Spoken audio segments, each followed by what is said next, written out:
Thank you very much, Mr. President. I have only one regret on this trip, is I have to go home. That's my regret. I think Spain is one of the magnificent countries, and the President and I have had many conversations about my admiration for Spain and my desire to find some time, some way to come and spend a couple months here. I guess I have to wait to retire to do that, but I would like very much to do that.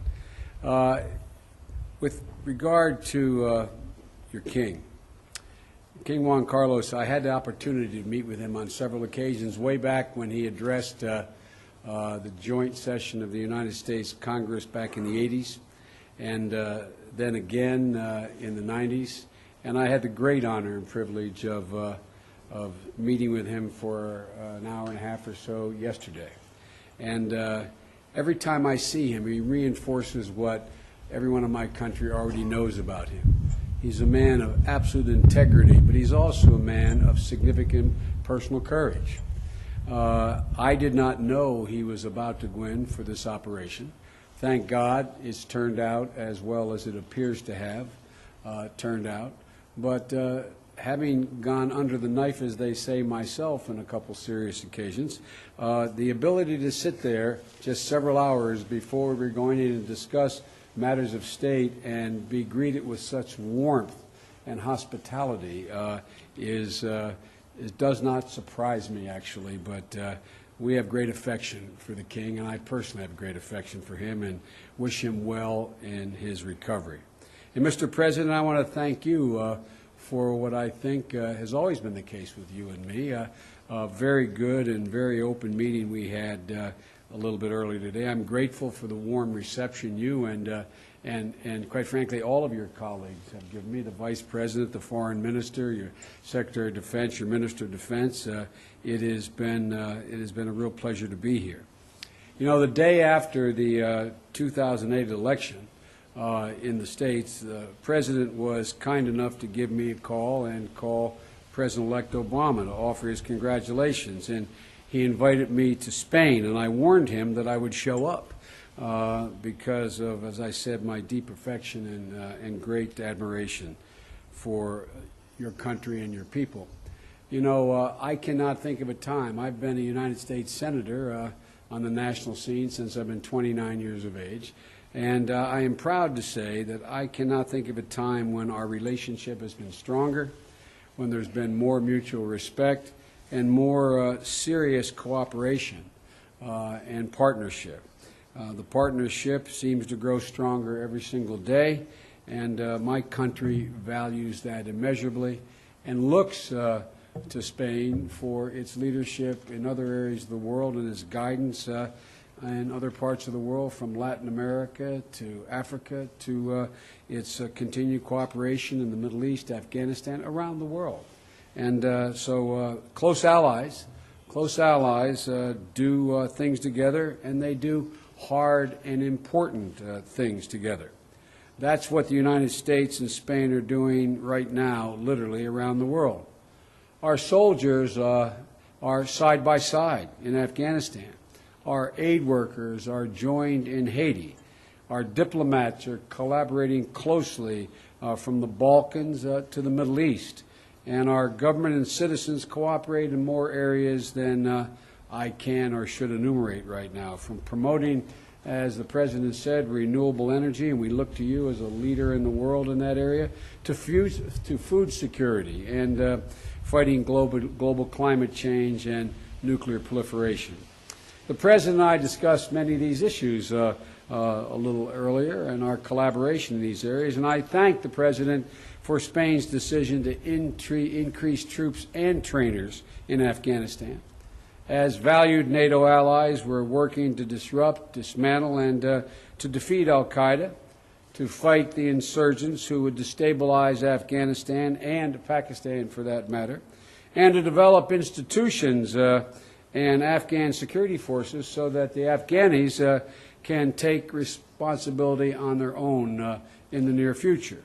This mission has required real sacrifice, and the citizens of Spain understand that, especially of our men and women in uniform and their families. And I know it's not popular to continue this effort. On September 11th and on March 11th, our citizens, at the hands of violent extremists who plot and plan from that region of the world, wrought real damage in each of our countries. And as leaders, we both agree we have an obligation to stop them and to protect the people we serve. The President and I discussed the international effort to prevent Iran as well from acquiring nuclear weapons. The European Union and the United States embarked on an unprecedented path of engagement with the Iranian leaders. The President of the United States meant what he said when he took office, to some criticism at home, that anyone who would reach out their hand and unclench their fist, we were prepared to deal with. We made it absolutely clear that we were prepared to deal with on an equal and equitable basis with the Iranian leadership. But as the whole world now sees, they spurned our efforts and they continue to take actions that violate Iran's obligations under the Nuclear Non-Proliferation Treaty, continue to threaten regional stability, continue to deny rights to their own citizens, and continue to support terror. Now Tehran faces a stark choice: abide by international norms and rules and rejoin the community of responsible nations, or face further consequences and increasing isolation. The President and I also spent time discussing the economic crisis that is focused on Greece and the efforts being made to address it. We agreed on the importance of a resolute European action to strengthen the European economy and to build confidence in the markets, and I conveyed the support of the United States of America toward those efforts, and was pleased to hear the efforts that were underway on the part of the President. We also discussed economic developments in Spain and the prospects for your recovery, and I congratulate the President for his leadership during the Spanish European Union's presidency. The United States simply appreciates the Spanish government's support within the EU for the Territorial Finance Tracking Program. You have been a great ally, and you understand, as we do, the vital importance of that program. But we also, that program has provided critical leads to counterterrorism investigations on both sides of the Atlantic and disrupted plots and ultimately saved lives. And I fully appreciate, we, the President and I, fully appreciate the concerns some Europeans have raised relative to this program, concerns about privacy. Europeans and Americans alike have valued greatly the privacy of our citizens.